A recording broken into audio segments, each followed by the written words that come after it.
pneumococcal vaccine. So, Streptococcus pneumonia can be a fulminant bacteria which can invade several organs of our body. In the pre-antibiotic era, it was one of the commonest organisms to cause mortality and morbidity. The pneumococcal vaccine is basically a vaccine for the Streptococcus pneumonia bacteria. Now, Streptococcus pneumonia is usually normally as a commensal found in the throat, but it can cause you harm when it gets invasive, and mild infections to severe infections can be the range in which it can manifest. Infections such as middle ear infections, commonly medically called as otitis media, infections such as meningitis, that means the infection can reach the brain and that can be a devastating infection. A simple respiratory tract infection can be caused by Streptococcus pneumonia. It can cause fulminant bloodstream infections, or commonly called as septicemia, which is a fulminant infection that invades the entire body and can have a very high mortality. And mild infections such as sinusitis can all be manifestations of the Streptococcus pneumonia bacteria. It's below the age of 5 years, there are more than 500,000 people who get affected by Streptococcus pneumonia, and that's a large number. There are basically 93 serotypes of the Streptococcus pneumonia. So we have two vaccines that are available. One is called the pneumococcal conjugate vaccine, or the pneumococcal 13 as we call it. It has 13 serotypes. And the other is the pneumococcal polysaccharide vaccine, which has 23 serotypes. So there are two pneumococcal vaccines. Who should receive them? Well, it's advocated for children above 2 years of age, and especially for adults above 65 years of age. It's also advocated for people who are at high risk of getting these severe infections.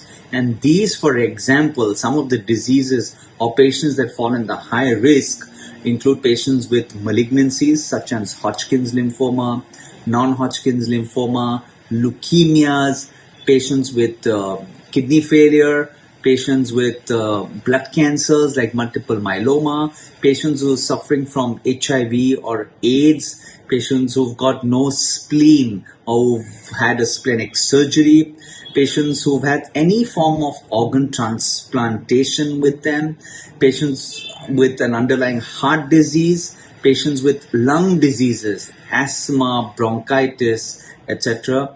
Patients who've got a blood disease like a sickle cell disease where your hemoglobin drops, all diabetics, patients who are alcoholics, patients who've got a cirrhosis of the liver, that means the liver is not functional, and patients who've, for example, have got a cochlear implant or an ear implant. These are some few subjects that strictly should take this vaccine. Let's go to the second part of the topic, which is the influenza vaccine.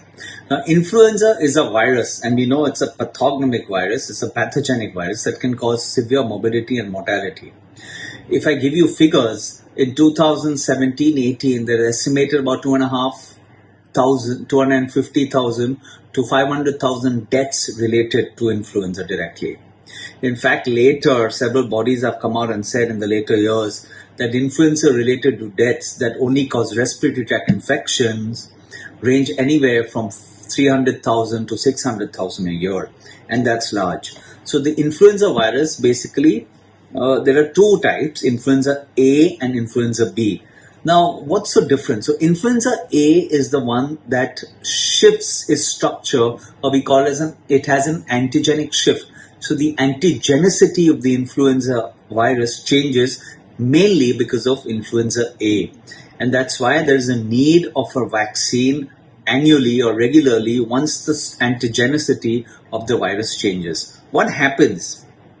Well, the introduction of the virus metabolizing antibodies against this hemagglutinin of the influenza virus protects us after we take an influenza shot.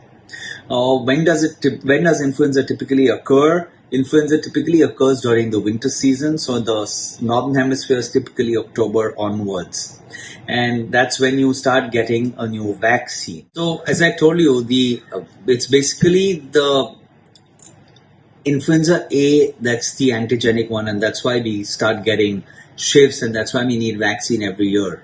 I just wanted to bring to light that have we had pandemics related to influenza in the past? Surprisingly, the 1919 and the 1920 pandemic 100 years ago was because of influenza.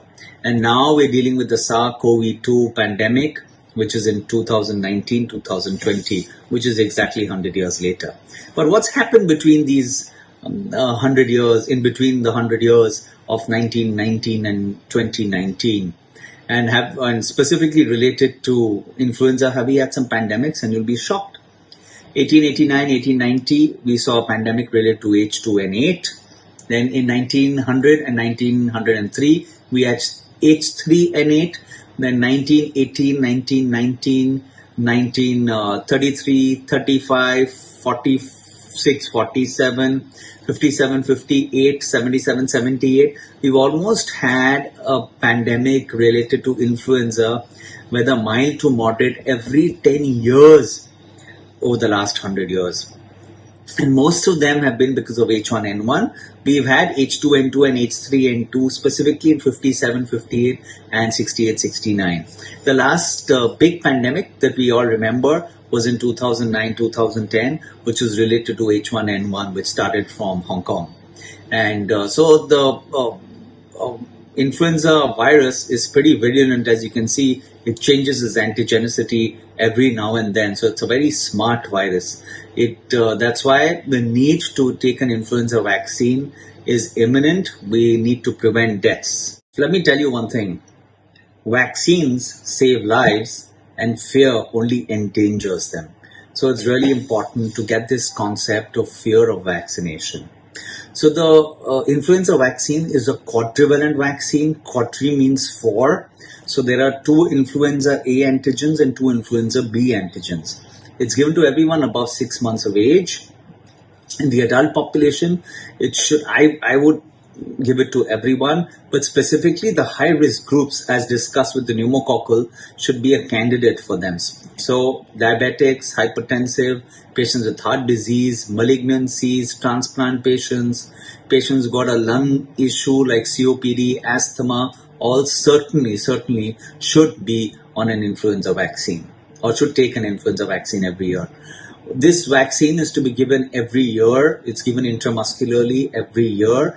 As I've discussed in the previous 10 minutes, because of the shift of the antigenicity, this needs to be given repeatedly year on year. Sometimes, because of a rapid shift, also you may get a vaccine a little earlier than a year. It's a very safe vaccine. It should be given on the arm. Side effects range from just pain at the site of injections, some redness, some swelling, malaise, fatigue, feverish-like feeling, a little bit of tiredness can happen for 24 to 48 hours. If you're allergic to the vaccine, you certainly should not take it. Any vaccine should be taken in consultation with your primary care physician. So I would advocate at least an influenza vaccine. We've forgotten the influenza pandemics and just gone behind SARS-CoV-2 and waiting for a vaccine for SARS-CoV-2.